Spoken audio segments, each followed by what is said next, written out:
As profecias são instrumentos para despertar a consciência humana para o propósito da evolução. Então, a profecia antecipa uma coisa para que a gente desperte para a evolução e para leis que regem a vida. Quando as profecias desvelam situações futuras, elas impulsionam a humanidade a fazer mudanças de comportamento e a entrar em sintonia com a lei que a profecia está mostrando. Se as mudanças forem efetuadas seguindo as profecias, e se a sintonia com a lei for restabelecida, aquilo que foi profetizado não precisa acontecer, porque nós já fizemos a nossa parte e não há mais necessidade de certas profecias acontecerem. Quando se emite uma profecia autêntica, ela provém de níveis muito profundos. Elas não provêm de deduções, nem de estudos históricos. As profecias provêm de níveis supramentais, onde as coisas estão escritas no éter cósmico. Aquilo que está para acontecer já está escrito. Então é ali que as profecias são colhidas. Uma profecia pode não ser perpétua.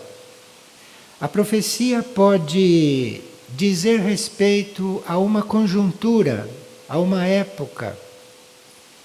E a profecia então vai se atualizando, segundo a experiência daquela época, vai se aplicando o que a profecia avisou e se consegue estender as recomendações da profecia.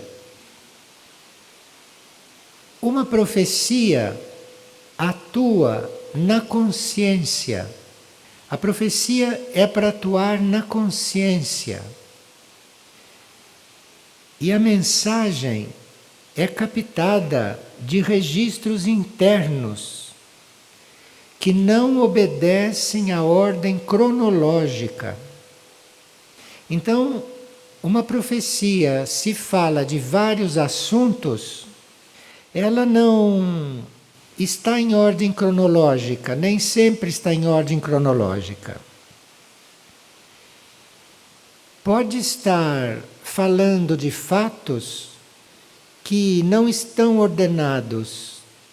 Então, a profecia pode falar de um fato e de outro, e eles não estarem em ordem, não estão na ordem cronológica. O nível em que a profecia aparece, em que a profecia surge, é um nível simbólico. Então, quem capta uma profecia, capta um símbolo, está diante de um símbolo. E esse símbolo tem diferentes conotações. Então, se dois profetas estiverem diante do mesmo símbolo, eles eventualmente vão emitir coisas diferentes, segundo aquilo que eles estão percebendo daqueles símbolos. Nós não podemos compreender uma profecia intelectualmente, por mais claro que ela seja, porque ela está falando numa linguagem que não é a linguagem intelectual ordenada. A profecia está lançando impulsos. Nós temos que ter um ouvido todo especial diante das profecias. Vidência não é profecia. Então, os videntes podem estar vendo coisas mas eles não são profetas, porque a vidência está registrando imagens nos planos sutis. Então, um vidente está nos dizendo o que ele vê. Então, o que um vidente diz que vai acontecer, isto não é profecia, porque ele está vendo imagens, ele está interpretando e está nos transmitindo. Um profeta não é um vidente, ele pode também ter vidência, mas um profeta não é apenas um vidente, porque nós podemos ver uma coisa que não tenha valor nenhum, ou podemos ver uma coisa que diga respeito a uma época, a um fato que nós não sabemos interpretar, não sabemos para que aquilo serve. E o vidente não tem como tarefa saber o que ele está vendo.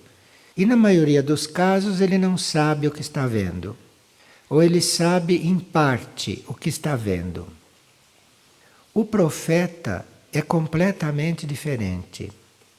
O profeta tem a consciência dele unida com aquilo que ele está percebendo, com aquilo que ele está colhendo. Então, quando um profeta anuncia uma profecia, a consciência dele está unida com aquilo, então não há como errar, não há como não compreender, diferente de um vidente. E um profeta está unido em consciência com aquilo que ele vai ver, com aquilo que ele profetiza. Ele é o que ele profetiza. Então, um profeta verdadeiro não tem dúvida.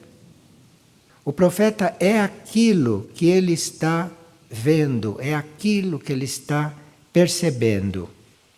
E é daí que vem a força de uma profecia.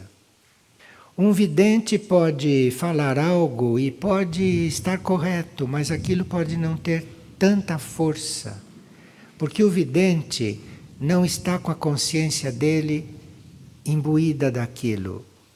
Ele está vendo uma coisa que não é ele, que não é o ponto dele. Ele tem um mecanismo de vidência. Então, um vidente pode nos falar uma coisa corretíssima e não nos atingir, e não nos estimular a seguir, porque ele não é aquilo. Se um profeta fala conosco, nós sentimos a verdade daquilo, percebemos a verdade daquilo, nós não temos dúvida diante de uma verdadeira profecia. Então, se nós estamos diante de uma verdadeira profecia, nós teríamos que estar um pouco mais atentos e não estarmos ouvindo uma profecia como quem ouve um relatório de um vidente, que um vidente está vendo. Nós hoje, para dar um exemplo de uma verdadeira profecia, nós vamos falar algumas coisas a respeito do Apocalipse. Porque o Apocalipse ainda não começou em determinados pontos que ele profetiza. Há coisas do Apocalipse que estão ainda em curso, que ainda não se desenvolveram completamente. Como, por exemplo, a degradação da terra, a poluição das águas, a poluição do clima psíquico do planeta. Isto ainda está em andamento. Isto ainda não aconteceu completamente. Isto ainda não aconteceu em toda a sua extensão, como está profetizado. Então, essas profecias que estão anunciadas no Apocalipse, algumas coisas já se passaram. E é simples para nós vermos que elas já se passaram. Mas existem ali coisas que não só não se passaram ainda, mas que ainda não aconteceram, não começaram a acontecer. Em toda profecia há uma circunstância que a gente chama de letra velada. A profecia é sempre velada, a verdadeira. Então, por mais que a gente pense que está entendendo, não entendeu tudo ainda. Nós entendemos aquilo que a letra não velou. Mas para nós aprofundarmos a profecia, nós teríamos que ir pondo em prática aquilo que ela falou mais claramente, que a letra não velou, para nós entrarmos na parte velada da profecia. Então existe uma parte completamente velada no Apocalipse que nós precisamos um dia entender quando chegar o momento.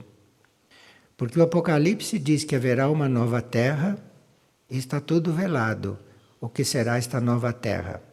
E nós precisamos então ir desvelando isto que é esta nova terra. O que é que vai acontecer aqui? O que é esta nova humanidade? O que é esta aplicação da lei? Está tudo velado ali. Não está dito claramente. Então, há certas palavras, há certos termos que as profecias usam no lugar de outros. Então vocês veem que quando vocês leem profecias aos que não temem dizer sim, ali tem palavras que estão em lugar de outras, não é aquilo que está sendo lido. É outra coisa que está ali atrás. No Apocalipse, por exemplo, tem várias palavras que não são aquilo que está expresso. Como, por exemplo, a palavra combate. Combate ali não quer dizer guerra. Combate ali é um conflito espiritual contínuo, no qual nós estamos todos. Porque as forças involutivas estão trabalhando para conduzir a humanidade para o caminho que elas veem melhor. Então existe um conflito espiritual contínuo na humanidade. Porque estas forças puxam a humanidade para um determinado rumo. Então esta humanidade é completamente conflituada espiritualmente. Esta humanidade está num eterno combate para não ir para lá, para não que aconteça aquilo que as forças involutivas estão procurando fazer com que aconteça. E esse combate hoje está nos seus momentos mais críticos, porque hoje estas forças involutivas estão fazendo tudo para que a gente saia do rumo, para que a gente saia da lei, que saia da lei que nós já conhecemos. Então, hoje, nós estamos num combate que vai se acentuando daqui para o futuro, até o final da consumação deste processo. Depois, outra palavra que se usa nas profecias do Apocalipse é a palavra dragão. Esse dragão, esta palavra, está no lugar de todas as forças que se opõem ao progresso espiritual do homem. Então o dragão não é um animal, não é isto que está na palavra. Mas isto é um concentrado de todas as forças que se opõem ao nosso progresso. Está ali simbolizada pelo dragão. E depois no Apocalipse também existe a palavra bestas, as bestas, que também não são animais. As bestas ali estão significando a sociedade, o comércio e a cultura secular, a cultura do mundo. Estas são as bestas ali. Então toda vez que ali está escrito besta, está se falando da sociedade humana. Está se falando do comércio que esta sociedade faz com tudo. Tudo é interesse, tudo é não espontâneo, tudo é antinatural. Então, as bestas estão aí. E a cultura desta sociedade? Esta cultura que nós recebemos, que nós conhecemos, isto são as bestas, segundo este grande vidente. E a prostituta? O que será que é esta prostituta? O que é isto? Será que é uma mulher que se vende? Não. A prostituta é a igreja ou as igrejas que adotaram doutrinas que não tinham nada a ver com aquilo que a lei lhes disse. Então, as igrejas são a prostituta. E quanto mais importante a igreja, mais prostituta ela é.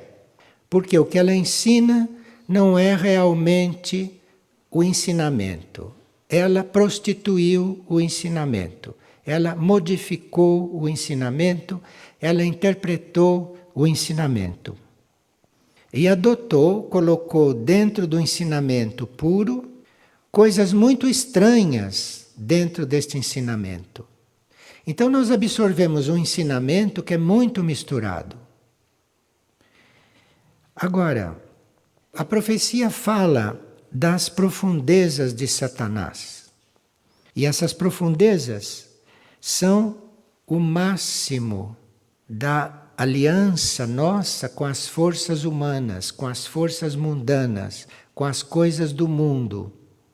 Então, todas as vezes que nós estamos muito coligados com as coisas do mundo, estamos muito coligados com tudo o que é da vida normal, da vida comum, nós estamos nas profundezas de Satanás, segundo o Apocalipse.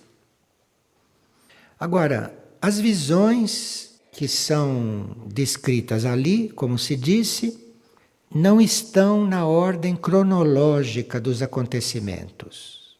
Então tem coisas que ali parece que estão acontecendo, mas outras já aconteceram e vice-versa. E não estão na ordem cronológica, porque não precisam estar. Nós temos que ter os impulsos que temos que ter naquele momento e não temos que nos preocupar com a cronologia, porque aquilo está acontecendo ainda. Os quadros que naquelas profecias estão relatados representam uma certa situação espiritual. Aquilo é uma situação espiritual, relatada daquela maneira. E é um esboço, um resumo da história universal. Bonita, não é, a história universal? E representa ali uma certa situação espiritual da humanidade. No Apocalipse, há também o número básico do universo, deste universo onde nós estamos, que é o número 7. E todas as coisas ali aparecem como 7. 7 Espíritos de Deus, 7 lâmpadas de fogo, 7 igrejas, 7 castiçais, 7 estrelas e assim por diante. E esse 7 é usado porque o 7, entre os números, é aquele que nos comunica a ideia de perfeição e de plenitude. Não só de perfeição, porque há outros números também perfeitos, mas perfeição e plenitude. Então, se os planos de consciência são 7, nesses planos de consciência, nós podemos ser perfeitos e plenos, plenos da lei. Por isso é que o 7 é o número constante no universo. E esse Apocalipse, a uma certa altura, fala de um livro com 7 selos. E fala também da ação de 7 anjos. Então, o 7 aí é permanente. A palavra mulher no Apocalipse não precisa ser compreendida como um ser do sexo feminino. Quando ali existe a palavra mulher, o Apocalipse está querendo dizer a igreja ou uma comunidade religiosa, a igreja cristã para os cristãos. Tanto assim que a igreja se intitula noiva de Cristo. Então a palavra mulher ali não está falando de um ser feminino, mas está falando da igreja, está falando da comunidade religiosa. E virgindade também não tem nada a ver com aquilo que nós entendemos por virgindade. Mas virgindade quer dizer os espíritos que estão acima das questões e dos padrões religiosos. Então, nesta profecia apocalíptica, os virgens são aqueles que estão acima de padrões religiosos. Estes são os virgens. E que não se contaminaram com as doutrinas feitas pelos homens. Então, virgens são muito poucos, que não chegaram a se contaminar com tudo isto que foi ensinado. E virgindade também quer dizer que a nossa fraternidade, que a nossa atuação em relação ao divino está muito acima de tudo aquilo que está convencionado. Então nenhum de nós praticamente é virgem porque nós estamos bem convencionais, nós estamos bem mergulhados no convencionalismo. E nós podemos ir saindo, ir nos retirando, não é? Podemos ir virando as costas para tudo o que é convencional. E também está ali a uma certa altura a declaração de que essa energia não veio para chamar os justos, mas que isto tudo está aí, doado para nós usarmos, é para ajudar os pecadores. Isto não é para quem é justo. Então, nós vamos ficar selecionando o quê? Onde é que você está? Com quem que você está lidando? Porque isto tudo que é a lei revelada veio para os pecadores, veio para quem não está bem, veio para quem está fora de caminho. É para isso que veio tudo isso. Porque quem está no caminho, quem já está encaminhado, isto não precisa de tanto trabalho. E nós tomarmos cuidado, não é? Para não nos contaminarem com mulheres. Isto é, cuidado com as igrejas, cuidado com as interpretações, cuidado com as teologias, cuidado com tudo aquilo que foi armado para falsificar, que foi armado dentro de muitos interesses. Agora, no Apocalipse se fala de trovões e de vozes. E se fala de relâmpagos e de terremotos. Isto não tem nada a ver com o significado destas palavras.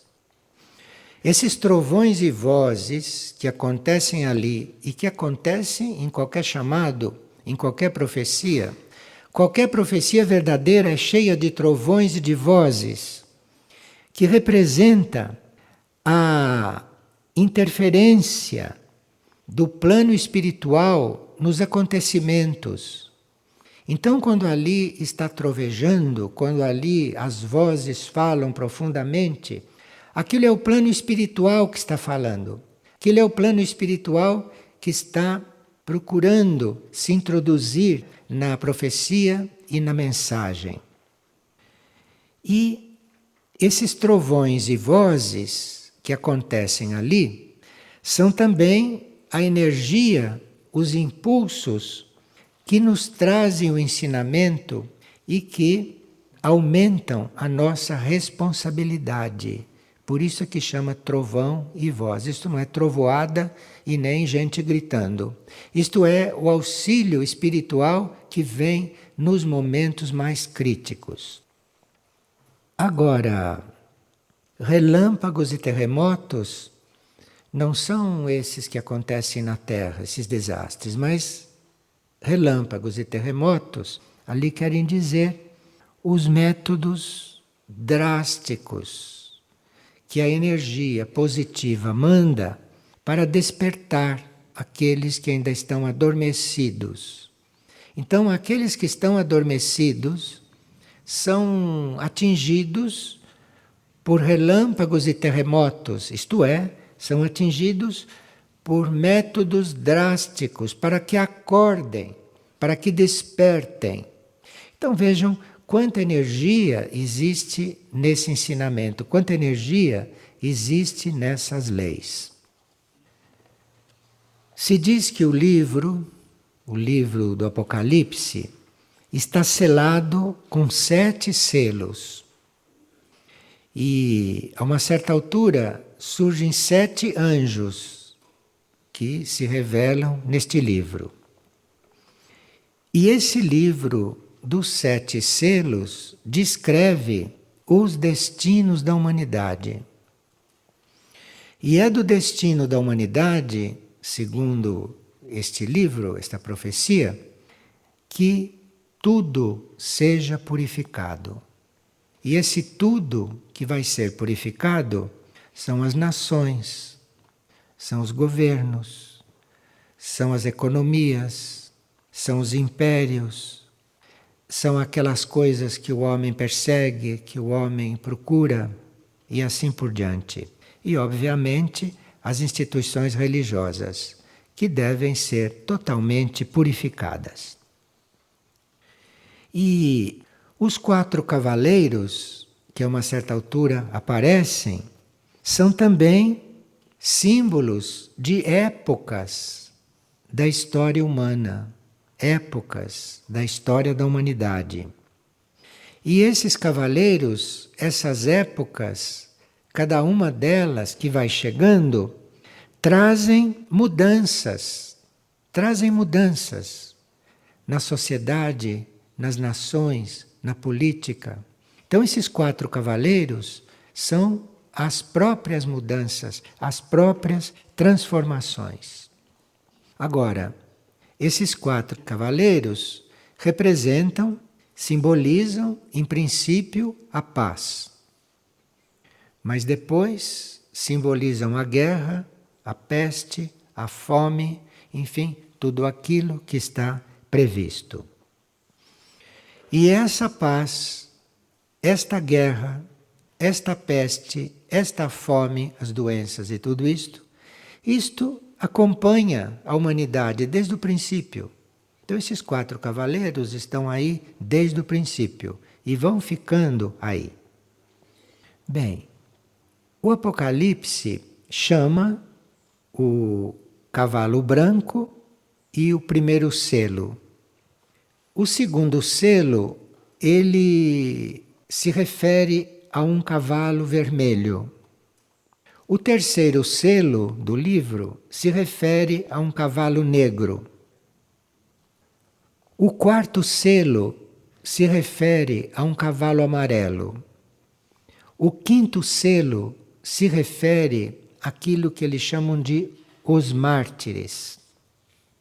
E o sexto selo se refere aos sinais na terra, aos sinais que aparecerão na terra, ou os sinais que já estão aí na terra. E o sétimo selo, que quando foi aberto, aconteceu um grande silêncio. Aconteceu um grande silêncio e surgiram o que eles chamam de 7 anjos, tocando 7 trombetas, e veio um outro anjo e usou incenso que permeou tudo, e vieram os relâmpagos e os terremotos. A mensagem destes 7 selos, que nós vamos ver numa próxima reunião, as mensagens desses 7 selos se desdobraram na atuação de 7 anjos. E o primeiro anjo tocava a trombeta e um fogo se lançou sobre a terra. O segundo anjo tocou a trombeta e um grande monte ardendo de fogo caiu sobre a terra, um astro caiu sobre a terra. O terceiro anjo tocou a trombeta e caiu do céu uma grande estrela, com uma tocha, e a terça parte dos rios ficou contaminada. As águas se tornaram amargas e por isso o nome da estrela é Absinto. O quarto anjo tocou a trombeta e ficou ferida uma grande parte do sol e uma grande parte das estrelas escureceu. E o quinto anjo se refere claramente à Segunda Guerra Mundial, aquela guerra que ainda não acabou, mas que é chamada de Segunda Guerra Mundial. Esse quinto anjo, quando tocou a trombeta, ele disse que surgiram muitos gafanhotos e que os gafanhotos foram comendo tudo. E esses gafanhotos são os aparelhos de guerra. É a tecnologia bélica, isto é que são os gafanhotos, que começou muito desenvolvida na Segunda Guerra Mundial e que terminou com aquela bomba que vocês conhecem e outras bombas que eles continuam fabricando. Inclusive a explosão atômica. O karma da humanidade está impregnado disto tudo. E nós teríamos que estudar, que ver até que ponto isto tudo chegou a acontecer, para que nós possamos tomar uma atitude, tomar uma decisão e, eventualmente, mudarmos o rumo desta coisa que está em curso, que ainda não acabou. Porque ainda não se sabe com precisão, porque depende do que for acontecendo, para onde é que vai esta humanidade e como é que ela vai ser distribuída. E o sexto anjo, quando tocou a trombeta, surgiram outros 4. E esses 4 que surgiram e que ficaram muito fortes e com os quais nós temos que ter todo o cuidado, temos que tratá-los realmente preferencialmente. O primeiro anjo é o orgulho, o segundo anjo é o egoísmo, o terceiro anjo é o ódio e o quarto anjo é a vaidade. Esses 4 anjos estão soltos. Eu vou repetir. O primeiro anjo é o orgulho, o segundo anjo é o egoísmo, o terceiro anjo é o ódio e o quarto anjo é a vaidade. A vaidade é muito simples de você detectar, é o anjo mais claro de todos. Depois de tudo isto, vem o sétimo anjo, que quando ele começar a tocar a trombeta, este sétimo ainda não tocou a trombeta. Quando ele começar a tocar a trombeta, é porque vai se cumprir aquilo que se chama a vontade de Deus para a Terra, que lá no livro do Apocalipse é chamado de mistério de Deus. E quando o sétimo anjo se pronunciar, isto vai ficar claro. E o que é esse mistério de Deus? O que é isso? O que é isso? Uma parte desse mistério de Deus nós agora podemos perceber, uma parte. Mas a maior parte desse mistério de Deus nós temos que descobrir. Então isto aqui é vivo no nosso estudo. A parte do mistério de Deus que já está se cumprindo é a seleção na espécie humana. É o trabalho do resgate, é a operação resgate. Porque com esta operação resgate e com esta seleção na espécie humana, vão ser encaminhados cerca de 2/3 desta humanidade superfície. Humanidade superfície não é só os que estão encarnados, mas são aqueles também que estão desencarnados. E esses serão conduzidos para onde tiverem que ser conduzidos, para onde tiverem que ir desenvolver a sua vida. Que são aqueles que não têm a possibilidade de sintonizar com esse mistério, que não têm a possibilidade de sintonizar. Então, este mistério não vai ser revelado enquanto não houver esta seleção. Porque aqueles que não podem viver este mistério não saberão que mistério é esse. Então nós estamos vivendo um momento da maior importância. Estamos vivendo o ponto fundamental de todo esse trabalho, de toda essa profecia. E nós precisamos estar muito atentos a não ficarmos presos àquilo que são chamadas de coisas efêmeras e principalmente a valores transitórios. Porque todos se ocupam só de valores que são transitórios, todos se ocupam de coisas que não são eternas, todos se ocupam do que vai morrer daqui a pouco, todos se ocupam do que já desapareceu e só vive na memória deles. Todos se ocupam do passado e assim por diante. Então, enquanto não houver este resgate, enquanto não houver este encaminhamento, existe toda uma hierarquia no cosmos se ocupando desta operação resgate. E cada momento que nós vivemos hoje, conscientemente no trabalho espiritual, é um momento de resgate. O que nós estamos vivendo é aquilo que está determinando para onde vamos, que está determinando qual vai ser o nosso encaminhamento e qual vai ser o nosso grau de compreensão deste mistério, o nosso grau de compreensão daquilo que é a humanidade neste momento aqui. Vamos nos interiorizar um pouco nesses períodos, vamos olhar um pouco para dentro, vamos olhar um pouco para dentro, vamos olhar um pouco para o interno do nosso ser e não ficarmos resolvendo as coisas e conduzindo as nossas etapas de trabalho com base naquilo que é efêmero, com base naquilo que é aparente, com base naquilo que no fim vai estar resolvido. Então, não é uma vida fácil. E não é também um tempo fácil. Nunca houve um tempo tão delicado como este. Porque aqui realmente se está decidindo muitas coisas.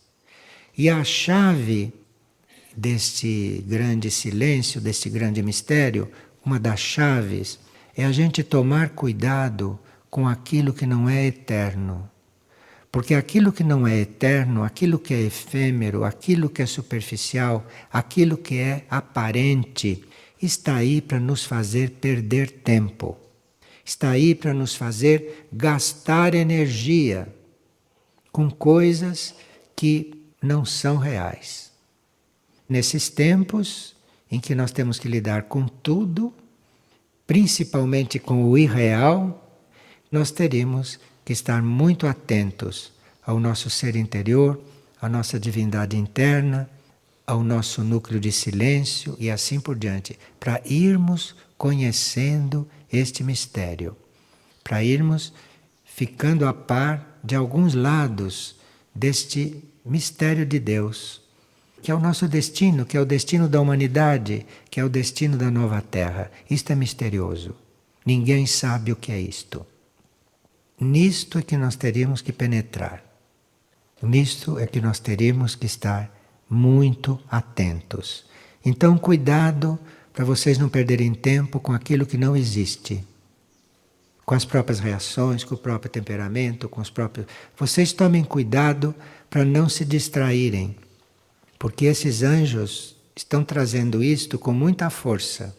E vocês se arriscam a estarem lidando com coisas que não têm existência dentro deste novo mistério.